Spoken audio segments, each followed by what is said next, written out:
I'm Dr. Ted Savchenko. Savchenko is English-speaking pronouncing because they cannot pronounce it the way it should be, which I don't mind. And I used to be a neurologist, and I practiced for 11 years until I turned to the alternative medicine. It was a long process. In 2 words, I ended up with 2 modalities. In about 11 years, from neurologist, I turned into the person who is practicing the divine science healing, or healing with silent prayer, and homeopathic breathing technique, or quiet Siberian Qigong. So we're going to talk today about one modality, about this modality. Some other day maybe we can have a talk about the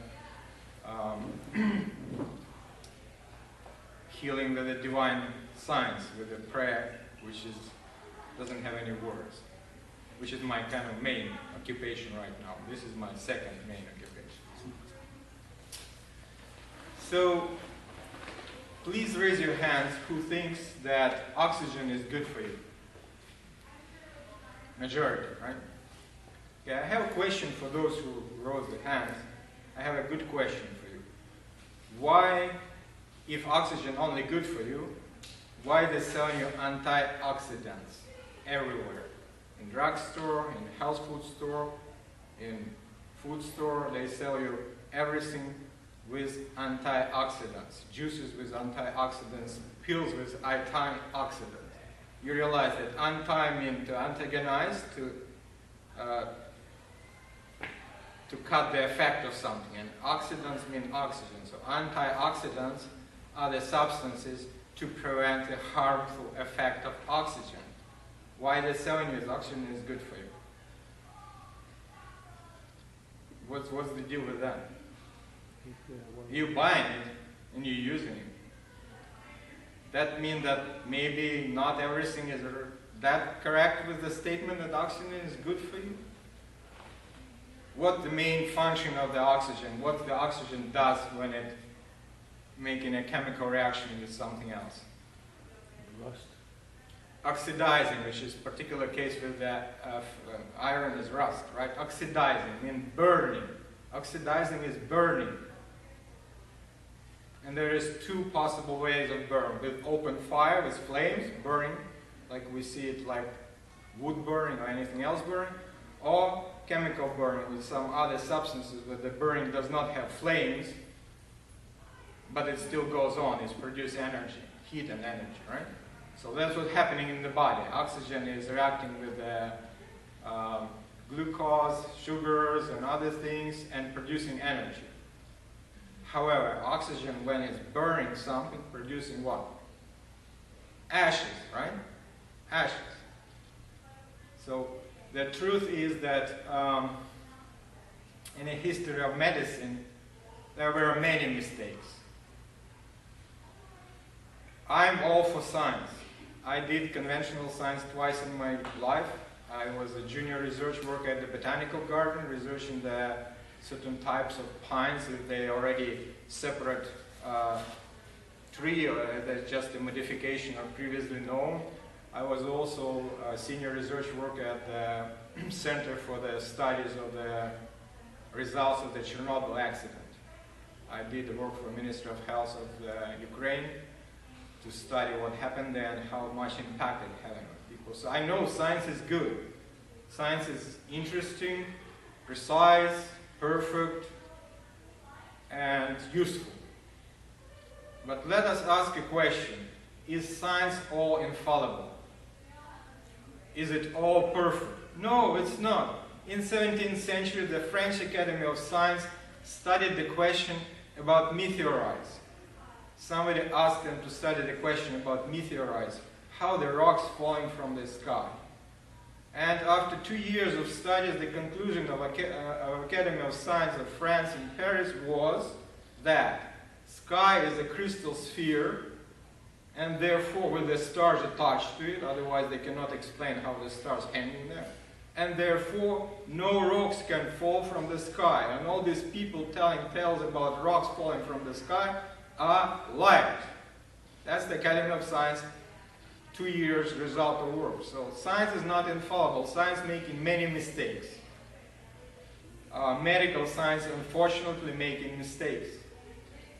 Let's just, one of them, thalidomide, the calming down pill, which resulted in gigantic trouble with the newborns who were born without no extremities, with deformed extremities, right? The science proclaimed it good. They did all they can. They were very meticulous and precise. They studied it and they say it's good. Is it good? No. So the same, unfortunately, happened with the studies of the oxygen intake. It was all known. It was all in open. There was a discovery made by Danish scientists who found that the presence of the carbon dioxide, which everybody considered a bad guy, right? It's a gas which is not good for you. Unfortunately, that's not true, and you've been taught wrong. The presence of carbon dioxide in blood results in the reduction of the affinity of hemoglobin to oxygen. What does that mean? That means that there is a special way of body distributing oxygen to the cells. It's not just diluted in the liquid of the blood. It's grabbed by the special molecule called hemoglobin, like a crab. It's grabbing with its claws, and then it's locking the claws. There is a lock there. And then it's going from the lungs to the body, and you have to have the key to unlock that lock to open the oxygen to get into the cell. Guess what is the key? Carbon dioxide. Carbon dioxide is the key to open that oxygen to get into the cell. If there is no enough carbon dioxide, the key is not open. The blood filled with oxygen streaming by the cell, returning back to the lungs, and nothing happening. And that's a result of so-called overbreathing or rapid chest breathing, which you've been taught is good for you. Every exercise is aerobic. You've been studying probably many of you aerobics. The exercise when the oxygen is supposed to be flowing into your cells because you breathe deeply. And you always taught breathe deeply, right? How many people heard that deep breathing is good for you? Quite a lot. Okay?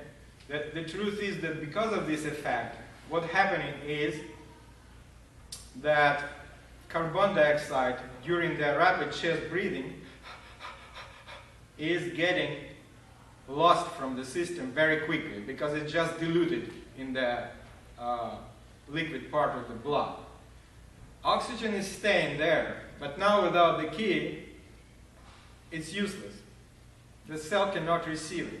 So what's happening with the rapid chest breathing, or deep breathing as people call it, which is incorrect because it's not deep breathing. It's rapid chest breathing. You're breathing with this part of the lungs, and you're breathing rapidly, and you can hear the breathing. You can hear the sound. The nostrils is going like this. And with this breathing, you're getting a lot of oxygen in the blood. True. That's correct. But you're not getting it distributed to the cells. So you're having the oxygen deprivation of the cells with the deep breathing. That's why a lot of yoga breathing, Zen breathing, a lot of other Eastern and Oriental teachings are practicing their relaxed, calm breathings.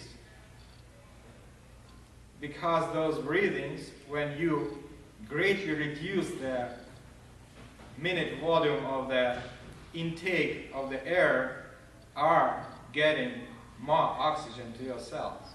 Later on, we're going to make a little presentation. We're going to try it, how it's happening on your own self. You will see it. We will try the test. We will do the test, and you will see that that's exactly how it is. And it's unfortunate that medicine lost that fact. This discovery was forgotten.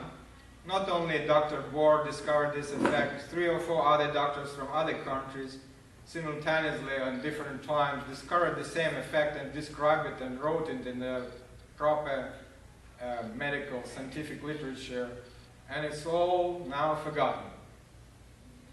And the current teaching about breathing, which is prevalent, predominant, and distributed to the population, is leading to the massive increase of chronic diseases. They call the diseases of civilization. This is diabetes, asthma, high blood pressure, heart problems, chronic inflammations, and many others. Those are the most kind of bulk of them, right? This is not the bulk of diseases science know about humanity. They take probably 5% of all diseases known, but by the percentage of population who suffer from those conditions, they are the bulk. Majority of people suffer from one of those conditions, or in the early stages or in progressed stages. And this is the result of the wrong teaching, the result of the wrong paradigm being pushed onto people, and they assumed it, and they learned it, and they use it. And the result is that we're pouring millions and millions of dollars every year into medicine, and you know that they every year saying we need more, and we gladly agree. We want them to be effective, so we give them more every year. And if anybody would check the statistics of chronic illness, it's increasing in every Western country, in every country where we have the Western medicine. It's increasing. So does anybody see something wrong with that? We give more money for the prevention of disease than we're getting in the result more chronic diseases. It's a problem, right? It's a challenge. This is one of the things which remedy this challenge, and I think in about 50, 70 years this will be taught in every medical university, medical school, and people will know about it. It will be a normal thing. But today it's a weird thing because it's contradicting the mainstream, right? Now, other thing is that by using the system developed through probably 70 years by now, people who would study this system would need about 5% of remedies they're currently using. Now my question to you is, who's going to fund the research or practice of that system, which would put pharmacists out of business? Nobody's going to fund it, because most of the medical studies and medical things are funded by the pharmaceutical companies. They are the majority who pour money into medicine. They would not kill themselves. They would not do it. So we have to do it. You and me, we have to do it, because nobody else would do it. We have to realize what's going on first, that the system is broken because it's assumed the wrong teaching about the whole part of physiology. This is a very important part of physiology of human being, and it's taught wrong in medical schools and to the public as well. We have to spread the news. We have to practice it first. We have to try it first, own it, right? And then we have to spread the news. We have to let more people know that you can be healthy. You have inner remedy. Now, who remember what the old type of fire extinguishers were? They're probably not in use right now. They were dry carbon dioxide extinguishers. Carbon dioxide extinguish fire, right? It's stopping the process of oxidation, which is what? Antioxidant, right? They're exactly the thing they're selling them. But you have it inside of you. You don't need to buy it. You just need to preserve it, collect in your lung system and bloodstream, and it will do exactly the same thing. Even better, because this is the most potent antioxidant. It will prevent the harmful effect of the excessive quantity of oxygen. I'm not saying that oxygen is not needed. It's well needed. Without it, it will die in 2 minutes. The problem is that it needed in a very small, certain, probably 1/5 of what we currently consume, dimension. If it's going more than that, it starts harming. It's producing the free radicals. It's having effect of destroying the complex compounds inside of the cell, and then you have broken pieces of the complex compound, and they're toxic. Now the body is in a business of eliminating them, and you're all busy. All your body is like working hard to eliminate the toxic effect of the so good oxygen, which was supposed to be good. Now, just to pay tribute to the person who discovered this first, and he is my teacher, and he taught me that system. A couple of words about Dr. Buteyko, who in 1952 made this scientific discovery. He didn't know yet about the Bohr effect, but what he did is he was going through the war, as I did, doing rounds, and he noticed that most patients in the heaviest conditions have heavier breathing. They breathe harder. Later on, he put this table. Can you please distribute this among people? Later on, they put this table, which is describing the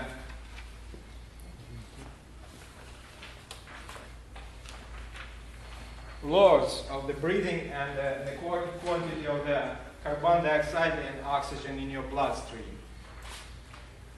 But first, I also saw that myself. I saw that patients in very grave conditions have very deep breathing, which is ending up on the bottom of that table, Cheyne-Stokes breathing. The Cheyne-Stokes breathing is the breathing which immediately followed by death in next couple hours, maybe day or 2 months. And it's a very deep breathing and very frequent breathing. So what it does, it's completely wash out the bloodstream of the carbon dioxide, and that person is deprived from oxygen despite a very heavy and laborious and deep breathing. But why would they do it? It would stop the survival then. Let's just put questions to the end of the lecture, but it is automatic response of the body, because body is not reacting to the quantity of oxygen. Body does not measure quantity of oxygen. Body measures quantity of the carbon dioxide. It's an adverse reaction. Its pathological circle is closed now, and the body thinking that by increasing the frequency and deepness of breathing, it will get more oxygen, but it's not. So it's doing it more and more and more, and that's it. You have to break it. You have to consciously go in and cut the circle. Otherwise, the body would not be able to do it by itself. So what Dr. Buteyko discovered is that he also himself suffered from high blood pressure in a very malicious form. He discovered that first, and the thought came to him that if he would suggest patients to normalize the breathing, to let it quiet, they might have a betterment. So he tried it on himself first. He had an attack of high blood pressure, and he tried just to sit down, relax, very important word, relax, and quiet down his breathing. And to his amazement, his blood pressure went lower. Went not to normal, but was much lower than before. He was very happy with that because he felt good, so he started investigating, and as a result, all this system of knowledge was born, which by this time processed probably about 800,000 people already studied this system, mostly in that hemisphere, in Asia and former Soviet republics, Russia, Europe, and now it's coming here to North America too. The system is endorsed by the British Medical Society as the official system of management of asthma. So it has a serious endorsement of very respected medical body. Centers of the studies and teaching of this system exist in America, and several people teach it in Canada, in Australia, and Europe. So it starts spreading now. This is the first 20 years of spreading. It probably was never presented in New Market yet, so probably this is a historic event, the first presentation.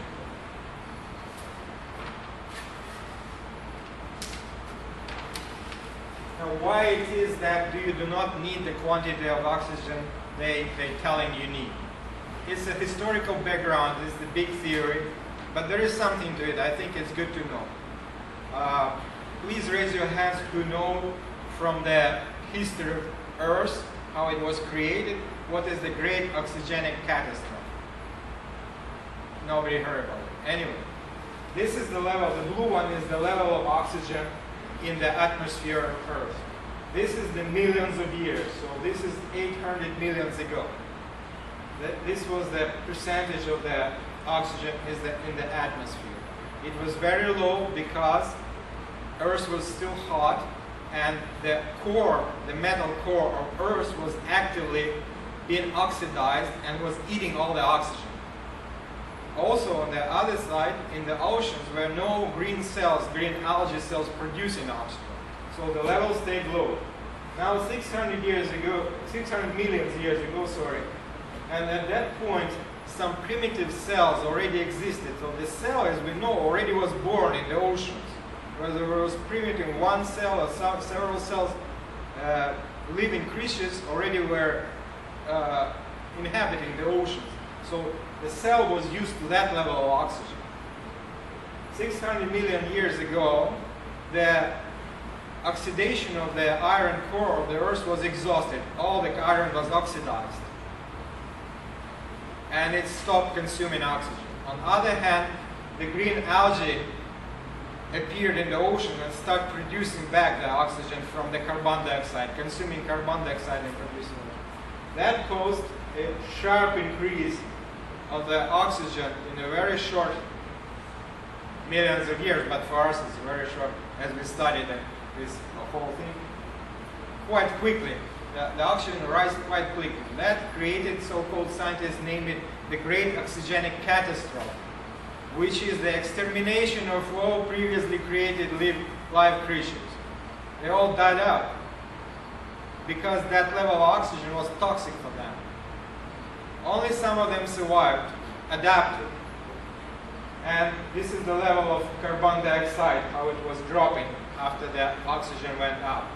So you see the opposite picture. So your cell, we don't have the data for this period for carbon dioxide because it's impossible to get. This data is got from the drilling in the Arctic and the Antarctic oceans of the ice, and then getting from deep, like 7 kilometers ice, the container of atmosphere at that time, because it's like a snapshot of the atmosphere. But we don't have for the carbon dioxide. They didn't get it. So basically what this theory is telling us that the cell was used to this level of oxygen and this level of carbon dioxide. And now it's upside down. Carbon dioxide disappeared, oxygen went up. And thus the cell is suffering. It's trying to protect itself, and how it's to protect itself? It's trying to keep the carbon dioxide in by putting the thicker wall. What is the thicker wall in the human cells? Mucus in some cells, in other cells, what? Cholesterol. It's surrounding itself by wax. Cholesterol is wax. In one of the first groups I was attending was a man who, after practicing for 3 weeks the system, started leaking the wax from his rear part.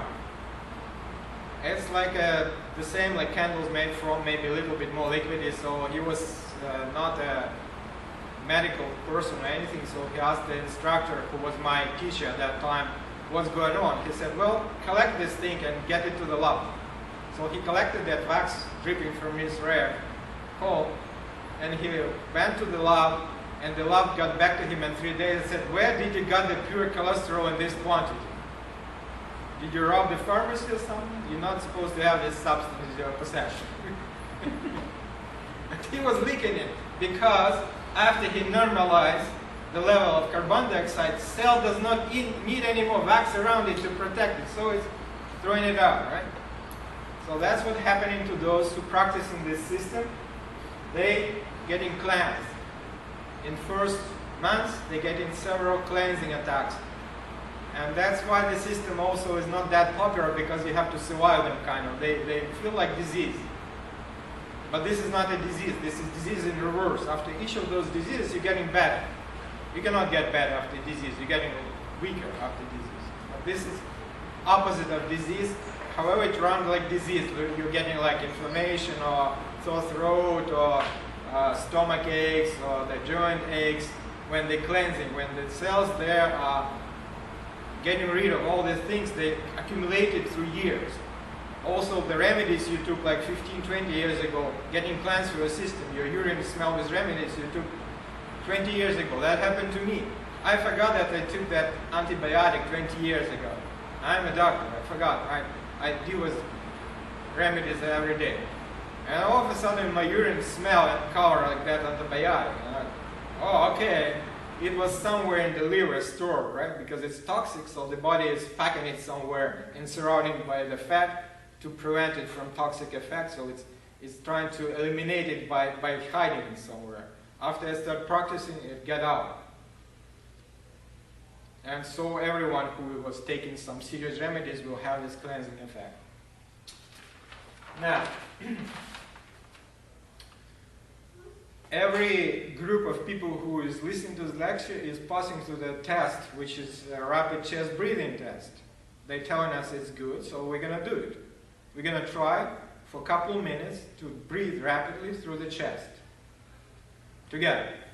Now, if anyone of you have serious problems with health or on a serious medication or had any operations with the things, artificial things put in your body, pacemakers for the heart or any other heart valves or something, do not do this exercise. I would not ask you to reveal who is here sick or who healthy, but just let you know that who have a serious problem with taking hard remedies, do not do this exercise because it can seriously aggravate your condition. But for everybody else, we're going to do it in the next 1 minute. We're going to breathe, or 1.5. I don't think we're going to be able to do it more than 1.5. We're going to breathe rapidly through the chest, as the current model of teaching saying us it's good for you, it's going to get you more oxygen. Let's do it, okay? Ready? Okay, we're going to do the rapid breathing chest breathing.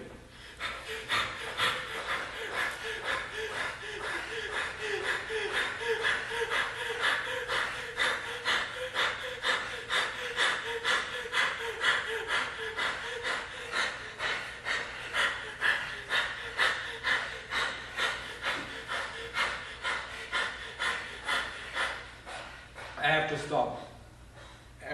Who can continue, please continue. Who can't, please stop. Okay. Why did you stop?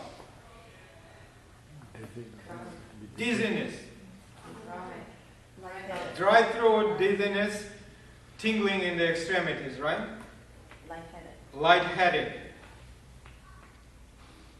And all these symptoms are the symptoms of the hyperventilation syndrome, which is rapid chest breathing. You had like numbness in the extremities a bit. Somebody can experience headache, chest aches, some other aches in the joints or elsewhere where the chronic inflammation or chronic diseases. And if you continue this test, you will faint. The brain would shut up and shut itself down. Coincidentally, Canadian Heart and Stroke Foundation put these early signs of stroke, which is very well connected to what we just experienced. As a neurologist, I can explain to you that your brain became deprived of oxygen because of this breathing, and the brain is getting to shut down. To prevent the bigger damage, the brain has this preventative measure. It's shutting itself down.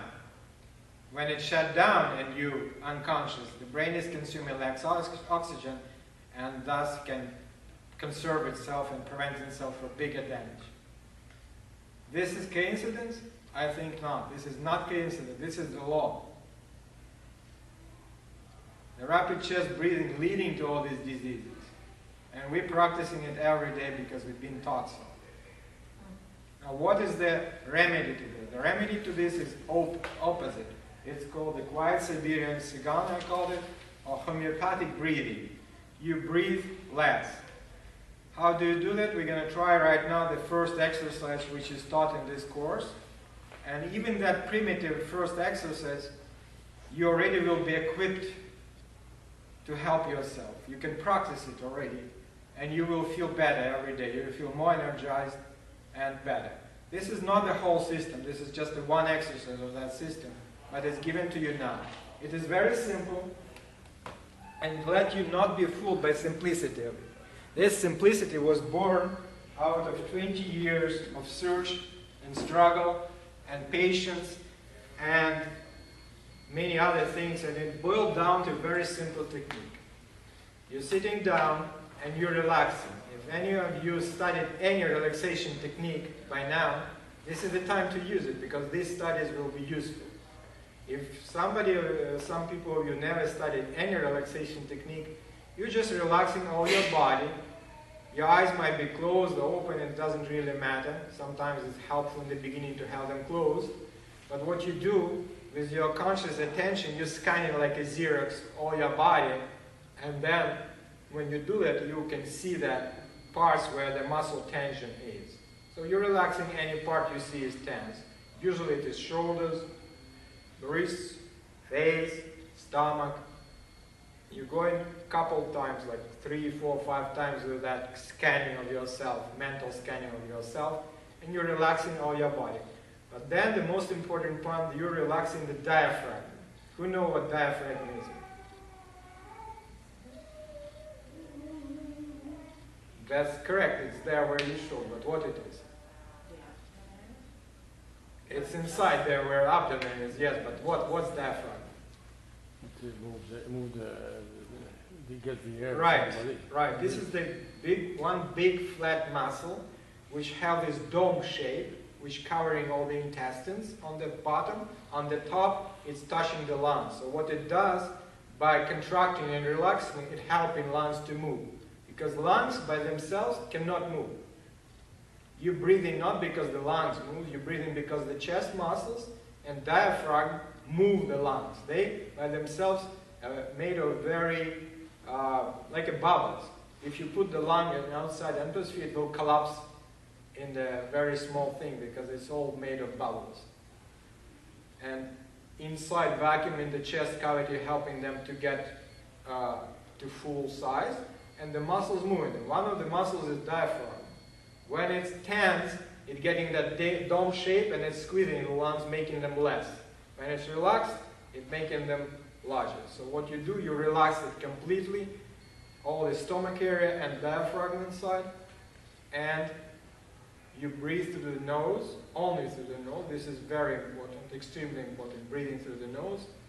And what you do, you just follow several normal breathing patterns. You don't do anything. First you observe.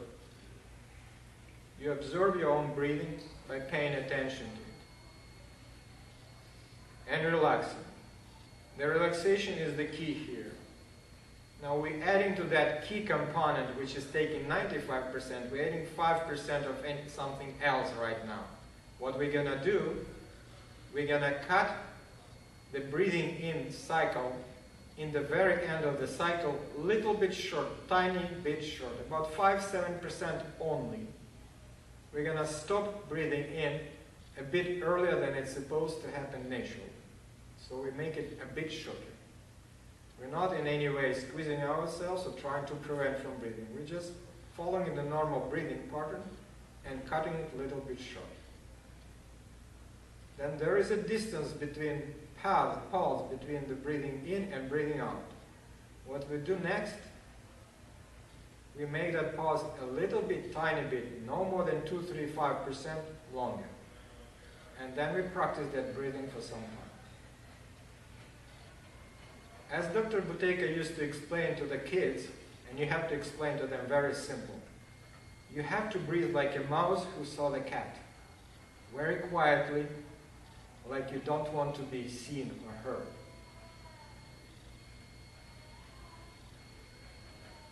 And we're also breathing into the stomach. The last very important part of this technique is that you're breathing down, all the way down. The key word here is to allow. You allow, by relaxing, you allow the air to pass all the way down, very gently and slowly, all the way down to the stomach. The last thing, you're raising your eyes, either open or closed, up. You're looking up.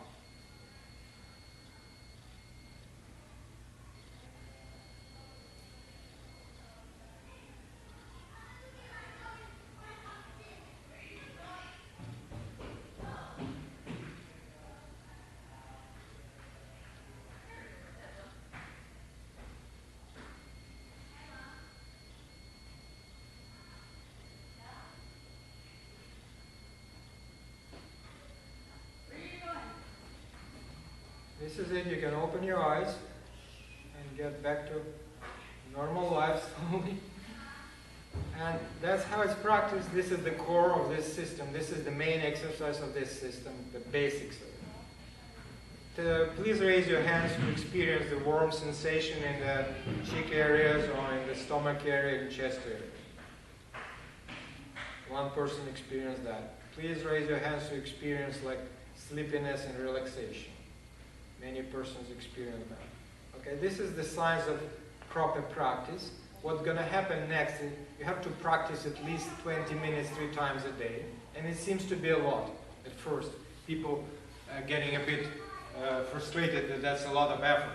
But count this. You can do this exercise anywhere. You don't need to sit. You can do it standing or sitting or laying down. So if you're in the public transit, you can do it. You're driving, you can do it. You're waiting for the appointment with your lawyer, you can do it. You're waiting for the friend, you can do it. You're watching TV, you can do it. So by this, you can grab like 10 minutes here, 5 minutes there, and by the end of the day, you can have your 1 hour. And this is the minimum requirement to start it. If you cannot do 1 hour, do not start it. Probably would not do good because the cleansing effects. Remember, the cleansing effects will come on 2nd, 3rd weeks, and you will experience kind of like disease-like symptoms, which is very good sign. It means that you practice good, and you have now the higher level of carbon dioxide, and this helping your body to get rid of unnecessary stuff. So you open your own remedies. You open the box of your own remedies, and you need to go to the pharmacy less and pay them less because you have your own. Would they like it? No. Would you like it? Yes. The first thing you will feel that level of energy will grow up. You will feel more energized. A lot of symptoms with spine problems and pains in the spine will be gone. Many things will be gone in the first 3 days, 4 days. And if you continue to practice, they will stay that way. Now what will happen next several minutes if you continue practice like we just did? The body will send the quantity of the carbon dioxide will rise, and the body will send to the brain the impulse that there's too much carbon dioxide. So you will have this like breathing like this, instinctively. Everyone will have it if practiced properly. That's another sign that you practice properly, that deep desire to make a deep breathing in. So what you do, you can do 2 things. The best thing is to choke it, forcefully to stop it. So you don't do it. It started, but you're stopping it. If you can't, and it's already went through and you already breathe in, what you do, you're breathing out very, very slowly and gently and stretching the breathing out period like 3-4 times. By this, you eliminate the possibility of losing carbon dioxide which you already accumulated. This is one thing, and yeah, that's probably it. You're equipped now to practice at home. It is suggested that for average healthy person to take several weeks of practice with the instructor, who I am. There is 3 or 4 more in Toronto area, people who teaching this. For the people who have serious illnesses, they cannot practice without no instructor because there is a lot of details, and you know the devil is in the details, right? You know the saying. So you cannot practice by yourself if you have any disease or serious disease. It's not advised. Why it is so? Because the breathing act is very intimate and very old. The circles which is employing the breathing are closed down in the very deep structures of the brain, very old structures of the brain. They made to resist changes. So the body would push back. If you push on it, it will push back. It will re-establish the pattern, but it will be wrong. Your breathing will completely go amok. And then you need like 2 months just to get normal, if you do something wrong without no instructor. So the key word here is very gentle and slow change. And this is the pattern of the breathing. What we do, we teach in body to breathe differently.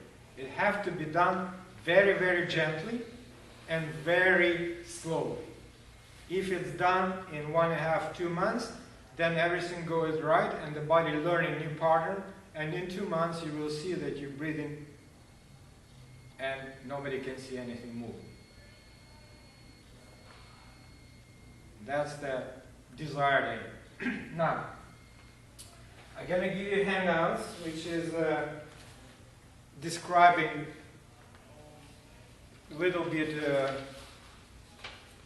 of the descriptions of what leading to the deeper breathing, which is leading to disease, and what leading to the quiet breathing, which is leading to better health for you. So on both sides of this give out, you will see the different things which you can study at home or here, and you will realize more about this breathing, what's actually going on, okay? So I'll give 4 to this side. I hope I have enough for everyone.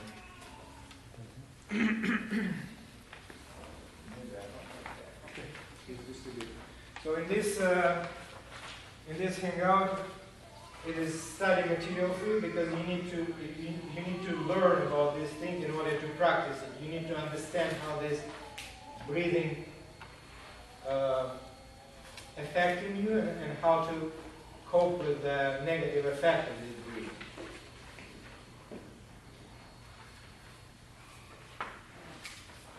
Now we're also going to run the workshops in this breathing. So whoever wants to enroll in the workshop, I distributed the forms right now. And they can do it by filling the form and giving it back to me, and the person will be contacted with the dates of the next workshop. We also need people who would be ambassadors of this technique, who would be spreading the word about this technique, so you can enroll yourself in the form and check mark that you don't want the course, but you want just to ambassador, or just put your email down if you want to receive the newsletter about this technique. Now, something else lately was passing through my desk, which I want to share with you. You know that Pope, who is a very influential person, he is influence on the minds and hearts of the millions of people around the world, lately issued an encyclical, which is the advisement letter from the Pope to the people, to the believers, about the environment. Yeah, that was never done. This is first time. And he also mentioned in his letter the climate change and carbon dioxide. So before that letter was issued, this encyclical was issued, the group of retired NASA scientists wrote a letter to the Pope where they warning him of all were present in the case of the climate change. So that's what they wrote. They led by the engineer by the name Harold Droin. And the letter says, there is no compelling scientific reason for immediate enactment of worldwide CO2 emission controls, as the UN is urging you to recommend in your soon-to-be released, it's already released now, encyclical on the environment, Drawing wrote.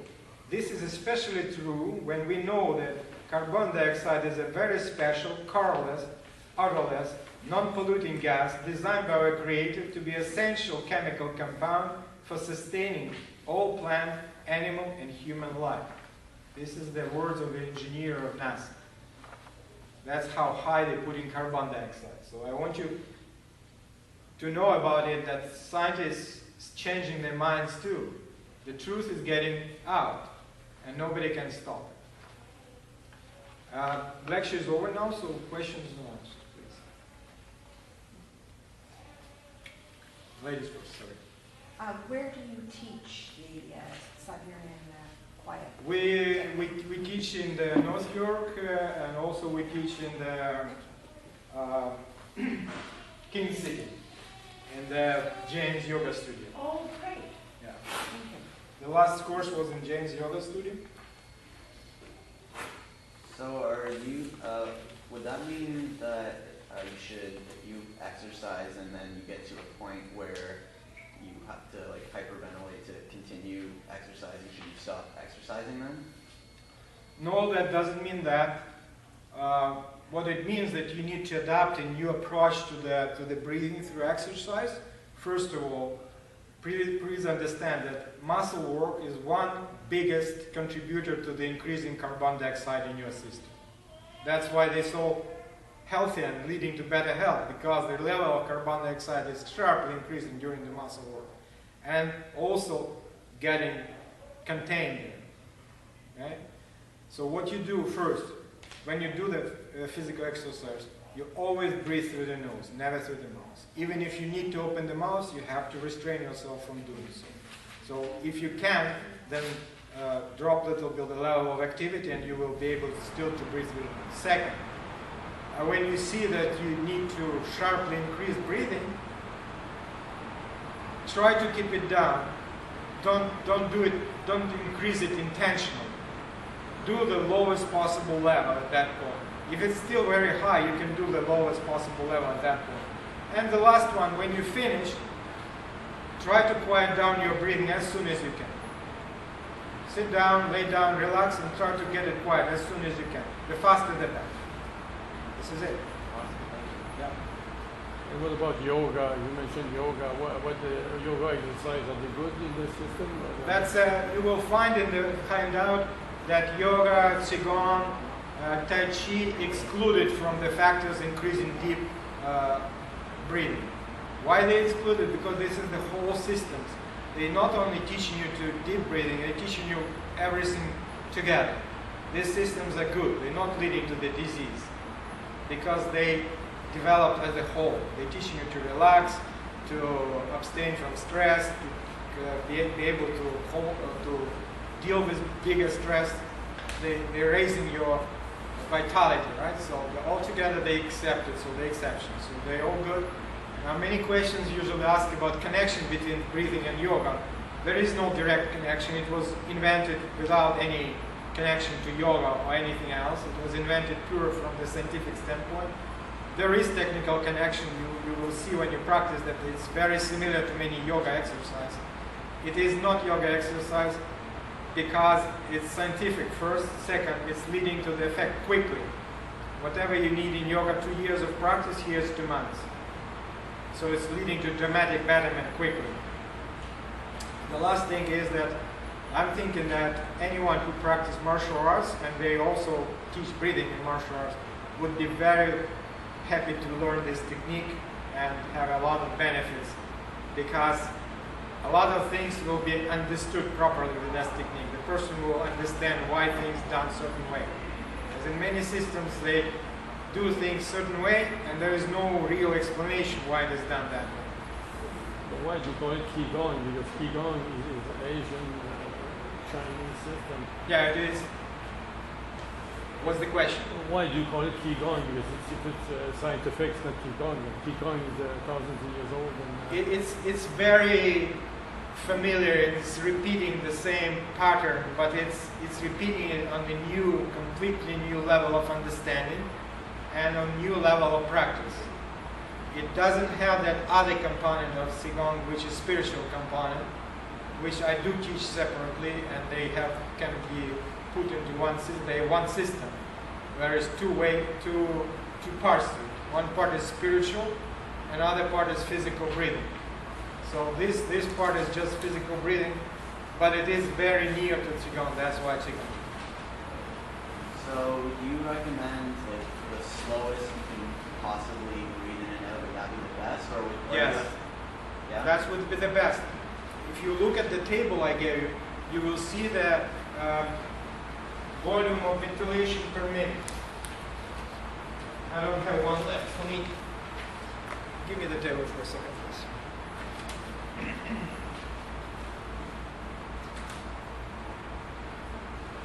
Respiratory volume per minute. This is how much liters of air going per minute through the lungs. The higher the amount, the sicker the person is. If that's going more than 13 liters per minute, the person is near death. If that's going less than 2 liters per minute, the person having altered consciousness state and very blessed. More questions, please?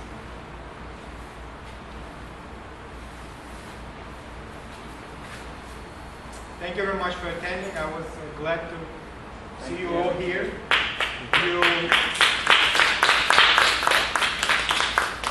You now have one more tool in your toolbox. You can use it.